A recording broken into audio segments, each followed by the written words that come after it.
They just can't reach a compromise. Leaders of the Democratic-controlled state House and the Republican-controlled state Senate have been meeting for days trying to agree on a state budget. But this morning, those talks broke down. So with the legislative session in its final days, what happens now?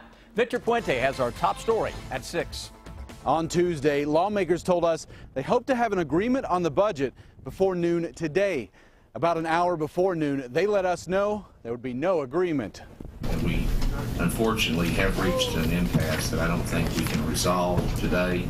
And it is just one of those things that we will continue. We still have days, but there may or may not. But I agree with the Speaker. We have done the best we can at this point in time. The sticking point is cuts to higher education. Governor Matt Bevin wanted to reduce funding by 9%, a move the Democratically controlled House said they couldn't agree with. Today, the Republican-controlled Senate offered to reduce those cuts to 4.5%. But Democrats said they didn't know why education funding was being targeted. Bevin said he wanted to cut spending to help pay on the state pension debt, which is currently more than $30 billion. With only days left in the session, if a budget should be passed, the legislature wouldn't be able to override a veto should Bevin use one. Stumbo says there is one thing Bevin could agree to get a budget signed.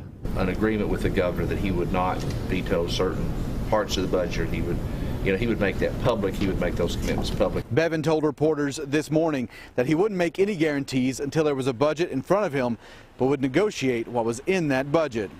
Everything is on the table. Everything. I've said that several times. I'll say it again. Everything is on the table.